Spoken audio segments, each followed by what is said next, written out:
Bathroom சோத்தில் எழுதுறவன், ரோட்டில் நின்று கண்ட மேனிக்கு அடுத்தவங்களை பற்றியோ போகிற வரவங்களை பற்றியோ எழுதுறவன். சமூக வலைதளங்கள் மட்டும் இல்லை, சமூக ஊடகங்களுக்குள்ளே வந்துட்டான். அதான் அந்த பிரியாணி மேனு அந்த இவரை அவரு திட்ட, அவரு கொச்சையா இவரை திட்ட, அந்த கொச்சைக்கு கொச்சையா இவர் திட்ட. அந்த லைவில் தூக்கு போட்டுக்கிறோம், போய் போட்டுக்க வேண்டியதுதானே வேறு எங்கேயாவது. தற்கொலைக்குன்னா 1000 வழி இருக்குது. நீ லைவ் போட்டுக்கிட்டு ப்ராங்க் பண்ணுறன்ற பேரில் கண்டதை பண்ணி அது மூலிமா கல்லா கட்டுறாங்க. அப்போது இது எல்லாம் ஒரு பார்ட்னா அரசியல்லையும் இந்த மாதிரி வந்துடுச்சு. மஞ்சள் பத்திரிகைகள் தான் இருந்தோம். இந்த மாதிரி எழுதுறவங்க என்ன சொல்லுவாங்க, மஞ்சள் பத்திரிகைகள்னு வாங்க. ஒரு பிரபல நடிகை ஒரு பூஜையில் கலந்துக்கிறாங்க, இவர் எனக்கு என்னன்னு பேசுகிறாரு. இங்கே ஏடிஎம்கே அண்ணாமலை தான் தெரியுமே, போட்டு நல்லா என்னது கிளையில் உட்காந்து அடிமரத்தை வெட்டுற கதையாக வெட்டினார். கூட்டணி உடஞ்சி போச்சு.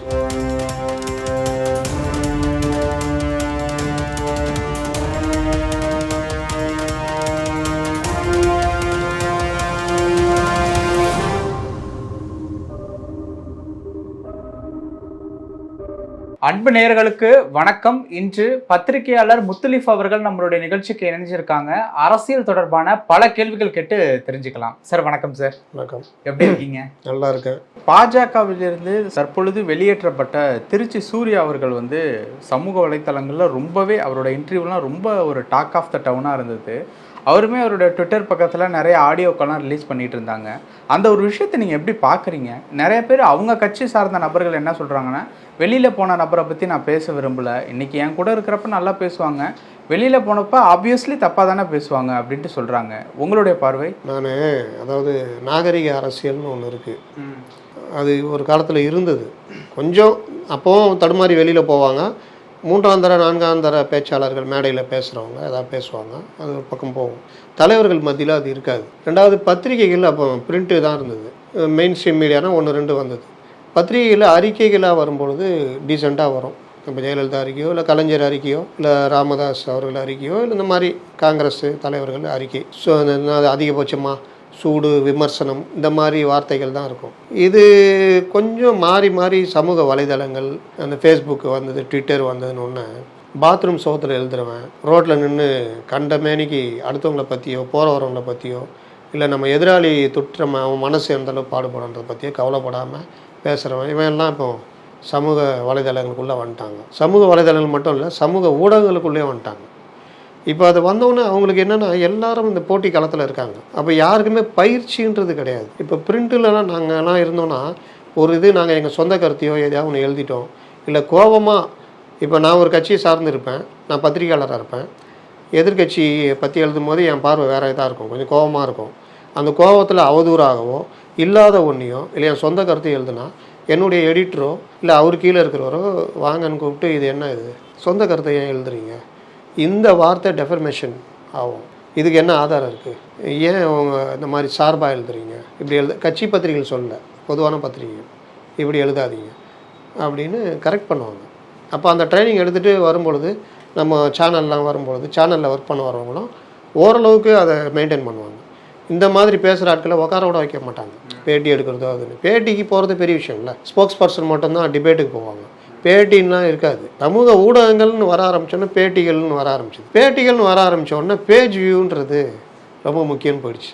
எதை பற்றி வேணாலும் பேசுங்க, என்ன வேணால் பேசுங்கன்னு. அதான் அந்த பிரியாணி மேனு அந்த இவரை அவரு திட்ட, அவரு கொச்சையா இவரை திட்ட, அந்த கொச்சைக்கு கொச்சையா இவர் திட்ட. அப்புறம் லைவ்லேயே நான் தூக்கு போட்டுக்கிறேன், 4 மணி நேரம் போச்சாமா அந்த லைவ். அந்த லைவில் தூக்கு போட்டுக்கிறோம், போய் போட்டுக்க வேண்டியதுதானே வேறு எங்கேயாவது. தற்கொலைக்குன்னா 1000 வழி இருக்குது. நீ லைவ் போட்டுக்கிட்டு இவ்வளோண்டு இந்த இதை கொண்டு வந்து வச்சுக்கிட்டலாம் மண்ணா. அப்போ இந்த மாதிரி என்ன விஷயம், இதன் மூலிமா பேஜு, அதாவது கிரிஞ்சு, நெகட்டிவ் பப்ளிசிட்டி இப்படிலாம் வந்துச்சுல. இப்போலாம் நீ என்ன வேணால் பண்ணு. ஒருத்தர் ஒரு சித்த வைத்திய டாக்டர் ஒருத்தர், நான் எம்ஜிஆர் மாதிரி பேசுவேன், அது மாதிரி பேசுவேன், நடிக்கிறேன் அப்படின்றாரு. கொஞ்ச நாளில் பார்த்தா அவர் ஃபேமஸ் ஆகிடுறாரு. இப்போ எப்படின்னா நீங்கள் கிண்டல் குண்டலாகி அது கூட அவர் ஒரு வகை, அதுவும் ஒரு வகையில் அவங்கள ஃபேமஸ் ஆகுது. ப்ராங்க் பண்ணுறன்ற பேரில் கண்டதை பண்ணி அது மூலிமா கல்லா கட்டுறாங்க. அப்போது இது எல்லாம் ஒரு பார்ட்னா அரசியல்லையும் இந்த மாதிரி வந்துடுச்சு. கட்சி தலைவர்களை பற்றி திட்டுறது, தனிமைப்பட்ட முறையில் பேசுறது, அவங்க சொந்த வாழ்க்கையை பற்றி பேசுறது. எல்லா காலத்துலேயும் எல்லா அரசியல் தலைவர்களுக்கும் பிரபல நடிகர்களுக்கும் ஒரு தனி பக்கம்னு ஒன்று இருந்திருக்கு. எல்லாருக்குமே அது தெரியும். ஆனால் அதெல்லாம் பேச மாட்டாங்க, எழுத மாட்டாங்க. மஞ்சள் பத்திரிகைகள் தான் எழுதும். இந்த மாதிரி எழுதுறவங்க என்ன சொல்லுவாங்க, மஞ்சள் பத்திரிகைகள்னுவாங்க. அவங்கள யாரும் ஒரு பொருட்டாக மதிக்க மாட்டாங்க, எல்லாம் டெஃபர்மேஷன் கேஸை தான் போடுவாங்க. ஆனால் இந்த சமூக ஊடகங்கள் வந்த பிறகு பேஜுவுக்காக நீ என்ன வேணால் பேசுங்க. அதுலேயும் சில பேர் இருக்காங்க நிலைய வித்வான் மாதிரி, நீங்கள் சப்ஜெக்ட் கொடுத்துட்டா போதும், அவங்களுக்கு தெரியுதோ இல்லையோ அடித்து தள்ளுவாங்க. அதை எடுத்து தம்ப்நெயில் போட்டெல்லாம் போட்டோன்னா போவோம் 1 லட்சம் 2 லட்சம் இவங்களுக்கு வருமானம். உடனே இன்னொரு சமூக ஊடகத்தில் பார்ப்பாங்க, அவர் பேசினாலே 1 லட்சம் போகுது, அவர் கூப்பிட்டு உட்காரு அங்கேயே அப்புறம் அவர் வந்து நான் அதுவாகவே ஆகிடுவார். அவர் நம்ம என்ன வேணால் பேசினாலும் போகுது அப்படின்னு அவர். அதே மாதிரி என்னன்னு ஏதாவது ஒன்று பொய்யா பேசுறது, ரவுடிகளை பெரிய மனிதர்களாக வச்சு பேசுறதுலாம் இப்போ ஃபேமஸ் ஆகிட்டு வருது. பார்த்தீங்களா, இவர் பார்த்தீங்கன்னா வீச்சருவா பாண்டி, அவர் வந்து அப்படி, அவர் இப்படி. சினிமாவில் தான் இந்த மாதிரி இப்போ லேட்டஸ்ட்டாக நடந்துகிட்டு இருக்குது. ரவுடிங்களையும் போதை மருந்து கடத்தணும், செம்மருந்தை கடத்தணும், ஹீரோவாக காமிக்கிறது. சமூக ஊடகங்களில் செத்துப்போன ரவுடிகள்லாம் எடுத்துக்கிட்டு அவர் நடந்தாலே 10 பேர். என்ன ரவுடி பையன் வந்தால் ஒருத்தன் ஒதுங்கி போகிறான்னா என்ன காரணம்? இருக்கிறதுலே கோழைகள் யாருன்னா ரவுடிகள் தான். ஏன்னா ஏமாந்தவன் அடிப்பான், இல்லை கும்பல் சேர்ந்து இது பண்ணுவான், நேரடியாக இது. அப்போ அந்த ரவுடியை ஸ்லாகிச்சு பேசுகிறான், ஜனங்க அவனை பார்த்து ஓட தான் செய்வான். அவன் உழைச்சி வாழ்ந்துக்கிட்டு இருக்கிறான். நேர்மையாக வாழ்கிறது ரொம்ப கஷ்டம். உங்கள் குடும்பத்துக்காக நீங்கள் வாழ்கிறது அதோட கஷ்டம். அப்போ நீங்கள் ஒரு ரவுடி ஒருத்தன் வெட்டுறானா அவன் குடும்பத்தை பார்க்கறதுக்காக ஒதுங்கி போக தான் செய்வான். இதை பயமாகவும், அப்படி நடக்கிற நபர் அவர் கை வீச்சர் வச்சுக்கிட்டுனா வீரமாகவும் பேசப்படுறது இப்போ நடக்குது. இப்போ இந்த மாதிரிலாம் போகிறதுடைய விளைவு தான் நீங்கள் சொல்கிற நபர்கள் எல்லாம் உக்காந்துக்கிட்டு பேசுறது. அவர் அந்த கட்சியில் இருக்கும்போது இந்த கட்சியை பேசும்போது அந்த கட்சியில் இருக்கிறவங்க, அந்த கட்சியில் இருக்க ஐடிவிங்க எல்லாருமே ரசித்தாங்க. இவர் இப்போ அந்த கட்சியிலேருந்து விலகி இங்கே வந்தோடனே இந்த கட்சியிலேருந்து அந்த கட்சியை பேசும்பொழுது, தனிப்பட்ட வாழ்க்கையை பேசும்போது ரசிக்கிறாங்க. ஒரு பிரபல நடிகை ஒரு பூஜையில் கலந்துக்கிறாங்க, இவர் எனக்கு என்னன்னு பேசுகிறாரு. அது ஆக்சுவலாக டெஃபர்மேஷன். அது ஓகே, அந்த மாதிரி பேசக்கூடாது. நீங்கள் உங்களுக்கு தெரிஞ்சால் கூட பேசக்கூடாதுங்கன்ற, அது தவறு. அது அவங்களுடைய தனி விஷயம். அது பொதுவுக்கு வேறு ஏதாவது பாதிப்பு வருது, இல்லை வேறு யாராவது புகாராக கொடுக்குறாங்க, அது வழக்காக பதிவு பண்ணப்படுதுன்னா அதில் கூட அந்த சப்ஜெக்டை தான் நீங்கள் பேசணும். நீங்கள் எனக்கு என்னென்னு பேசுறது, இதெல்லாம் என்ன காரணம், இதை பேசுனா பார்ப்பாங்க, நம்மளை 10 பேர் கூப்பிடுவாங்க. எல்லாத்தையும் மீறி சகிப்புத்தன்மையற்ற ஒரு இது.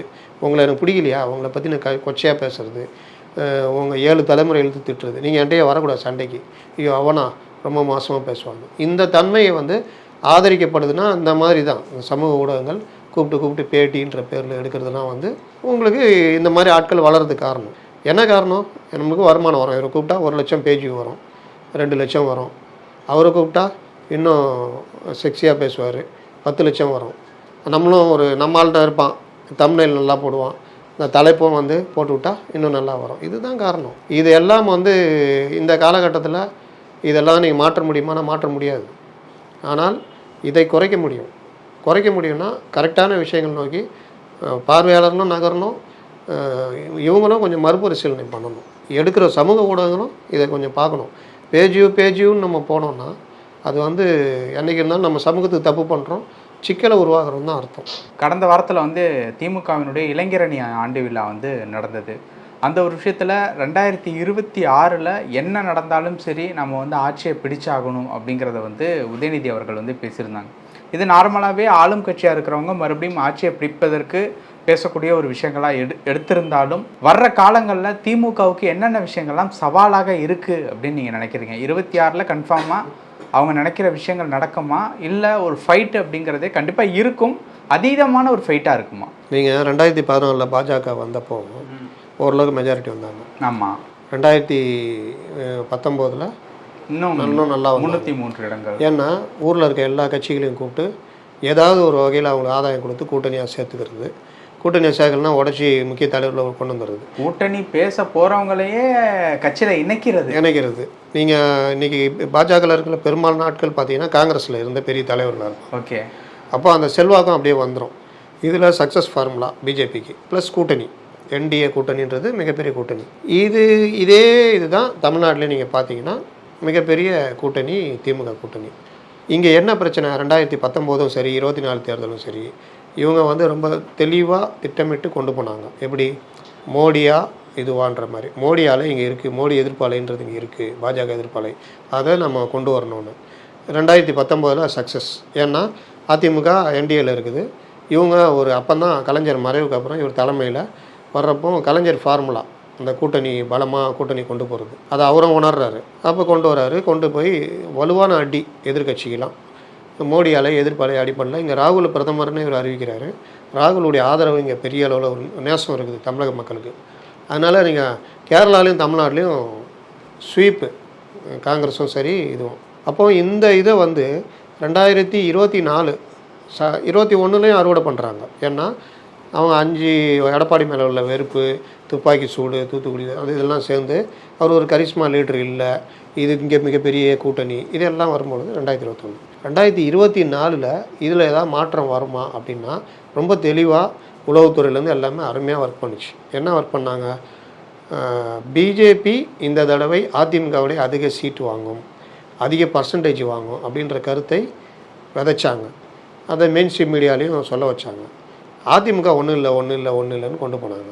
அதிமுக பிஜேபி விட்டு வெளியே வந்தாலும் நாளைக்கு சேர்ந்துக்குவாங்க அப்படின்ற. ஏன்னா மோடி எதிர்ப்பலை வாக்குகள் அதிமுக விடக்கூடாதுன்னா இது எல்லாம் இவங்களுக்கான இதுன்னா ஆமாம் அவங்களுக்கான அது தகுதி இருக்குது அவங்க பேசுகிறதுக்கு. ஏன்னா அது அவங்களுடைய வெற்றிக்கான ஒரு ஸ்ட்ராட்டஜி. அதை தெளிவாக பண்ணாங்க. இங்கே ஏடிஎம்கே அண்ணாமலை தான் தெரியுமே, போட்டு நல்லா என்னது கிளையில் உட்காந்து அடிமரத்தை வெட்டுற கதையாக வெட்டினார். கூட்டணி உடஞ்சி போச்சு. ஏடிஎம்கே காங்கிரஸ் கூட்டணி உள்ள கொண்டு வரதில்ல, அவங்க சக்ஸஸ் இல்லை. அட்லீஸ்ட்டு பாமக உள்ளே கொண்டு வந்துருக்கணும், அதுலேயும் ஃபெயிலியர். அப்போது அவங்க தனியாக நிற்கிறாங்க. அவங்களுடைய கோல் வந்து 26 தான் பார்த்துக்கலான்ற மாதிரி. சரி இவ்வளோ நடந்ததுக்கப்புறம் நம்ம வேட்பாளரில் வெயிட்டாக போடலாம். கிருஷ்ணகிரியில் ஜெயிக்க வாய்ப்பு இருந்தது, கேபி முனுசாமி நின்னா. இங்கே வட சென்னையில் ஜெயக்குமார் போட்டிருக்கலாம். இந்த மாதிரி பல இடங்களில் போட்டு அடிச்சிருக்கலாம். திருவள்ளூரில் வேணுகோபால் போட்டிருக்கலாம். இங்கெல்லாம் போட அதோடைய விளைவு பெரிய வித்தியாசத்தில் அவங்க ஜெயிக்கிறாங்க. இப்போ இந்த மாதிரி ஸ்ட்ராட்டஜிலையும் ஏடிஎம்கே பின்வாங்குது. இது வந்து 2024 இது. ஆனால் 26 அப்படி இருக்குமா அப்படின்னா இப்போ உதயநிதி சொல்கிறாரு நாம் அந்த வெற்றியை அடையணும். அதே மாதிரி திமுக தலைவர் ஸ்டாலினும் முதல்வர் ஸ்டாலினும் 200 ஜெயிக்கணுன்றாரு. அது சொல்கிறதுக்கு அவங்களுக்கு உரிமை இருக்குது. அதற்காக வேலை செய்கிறதுக்கு அவங்களுக்கான ஆட்கள் இல்லை, அது நியாயம். அவங்க என்ன வேணால் செய்யலாம். ஏன்னா அவங்க ஜெயிக்கணும்ல, அதுக்காக அவங்க ஸ்ட்ராட்டஜி பண்ணலாம். கூட்டங்கள் நடத்துகிறாங்க, வலுவாக கொண்டு போகிறாங்க. நீங்கள் கேட்டிங்கல்ல சவாலாக இருக்குமா? ஆமாம். 2024, 19, 21 மாதிரி 26 இருக்காது. அதீதமான ஃபைட் இருக்குமா?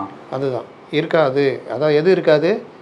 மலர் பாதையாக இருக்காது, முள் பாதையாகத்தான் இருக்கும் திமுகவிற்கு. திமுகவுக்கு மட்டும் இல்லை, எல்லாருக்குமே இருக்க போகுது. விஜய் வராரு. விஜய்க்கு என்ன பிரச்சனை? எதையுமே கேட்க மாட்டேங்கிறாரு, வாழ்த்து மட்டும் சொல்கிறாரு. மின்கட்டண உயர்வு பொதுமக்களுக்காக வர்றீங்க, 2025 வர போகிறீங்க. அன்றைக்கி தான் நான் சொல்லுவேன், இன்றைக்கெலாம் நான் சொல்ல மாட்டேன்னா அதுவும் வந்து அவருடைய லீடர்ஷிப்புக்கு சிக்கல். மாநாடு நடத்த போகிறாரு. மாநாட்டில் அறிவிப்புகள் அக்ரெசிவாக இறங்குறாரு. எந்த ஊர் அந்த மாதிரி எதுவும் ஐடியா இருக்கா சார்? அவங்களுக்கு மதுரை கேட்டாங்க, திருச்சி கேட்டாங்க, எதுவும் கிடைக்கல. கோவையில் நடத்துகிற மாதிரி இருக்குன்றாங்க. கோவையில் 2010 ஜெயலலிதா மிகப்பெரிய கொடிசியால் நடத்தின மாநாடு தான் திருப்பு முனையாக அமைஞ்சது ஆட்சிக்கு. 2011 ஜெயித்தாங்க. அதனால் நீங்கள் எங்கே நடத்துகிறீங்கலாம் கணக்கு இல்லை, நீங்கள் என்ன கொண்டு போகிறீங்க, எப்படி உங்கள் ஸ்ட்ராட்டஜி என்னன்றது தான். அப்போ அவர் இறங்கி அடிக்கிறாரு வச்சுக்கிங்க, குயிக்காக அமைக்கிறாரு. 2025 உள்ளாட்சி தேர்தல் வருது, அதுலேயும் ஒரு சக்ஸஸ் காமிக்கிறாருன்னா அது திமுகவுக்கும் சிக்கல். அதனால் அவர் சக்ஸஸ் காமிக்க வேண்டிய நிர்பந்தத்துலேயும் அவர் இருக்கார். தனியாக அடிக்கணுமா இல்லை காங்கிரஸ் சேர்த்துக்கலாமா அப்படின்னும் அவருக்குள்ளே இருக்குது. காங்கிரஸுக்கும் எவ்வளோ நாள் டிஎம் கூட நம்ம ட்ராவல் பண்ணுறது நல்லா இருக்காது. விஜய் வந்தால் விஜய் கூட சேரலாமா, கொஞ்சம் கூடுதலாக 60-70 சீட்டு கேட்டு நிற்கலாமா அப்படின்ற ஒரு இதுவும் இருக்குது. அப்போது இந்த இது வந்து விஜய் பக்கம் சீமான் வளர்ந்துட்டு தான் வராரு. ஏடிஎம்கே என்ன அடி வாங்கினாலும் இப்போ அவங்க கூட்டத்தை நடத்தி அவங்க ஸ்ட்ராங்காக போய்கிட்டு தான் இருக்காங்க. ஒருவேளை ஏடிஎம்கே கூட காங்கிரஸ் சேர்கிறதுக்கான வாய்ப்பு வருதுன்னா அந்த கூட்டணி ஸ்ட்ராங்காக ஆகும். காங்கிரஸ் போனால் சிபிஎம் இவங்கெல்லாம் வந்து இப்போவே பல பிரச்சனைகளுக்கு மின் கட்டணத்துலேருந்து எல்லாத்தையுமே எதிர்த்துக்கிட்டு இருக்கிறாங்க.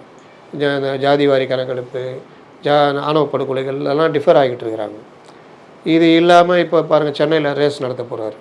இப்போ இந்த மாதிரி விஷயங்கள்லாம் எதிர்ப்பு வரும்பொழுது இவங்க என்ன ரியாக்ட் பண்ணுவாங்க அப்படின்னு. திருமாவளவனுக்கு ஏகப்பட்ட சிக்கல் உள்ள கட்சிக்குள்ளே இருக்குது. திமுக கூட நீடிக்கணுமா வேணாவாரு அப்பப்போ வெளிப்படுறாரு, மறுபடியும் இது பண்ணுறாரு.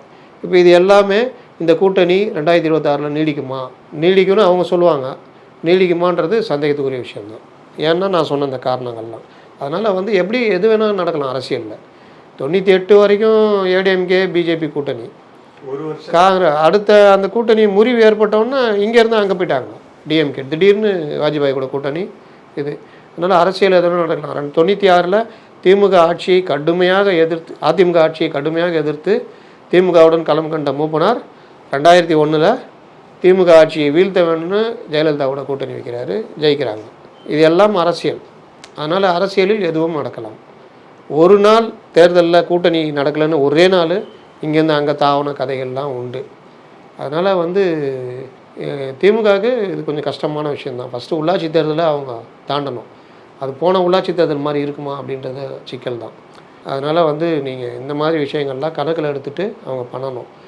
வெளியில் காமிக்கிற மாதிரி எல்லாரும் அந்த ஊடகங்கள் போடுற மாதிரிலாம் அமைதியான நீரோடை, தெளிந்த நீரோடையாக இருக்குதுன்றதெல்லாம் அது மக்களும் நம்ப தயாரில்லை, யதார்த்தமும் அது அல்ல. அதனால் அந்த சலசலப்புகள்லாம் நடக்க தான் செய்யும். அதெல்லாம் மாறும். அது நீங்கள் வர வர அந்த இதெல்லாம் பார்த்துக்கலாம். அதனால் இப்போ சொல்கிறதோ இல்லை மீடியாக்களில் வர்றதோ மற்றதோ கள நிலவரம் அல்ல அப்படின்னு சொல்ல வரேன். ஓகே, நிறைய விஷயங்கள் பேசணும். உங்கள் நேரத்துக்கு ரொம்ப நன்றி. நன்றி.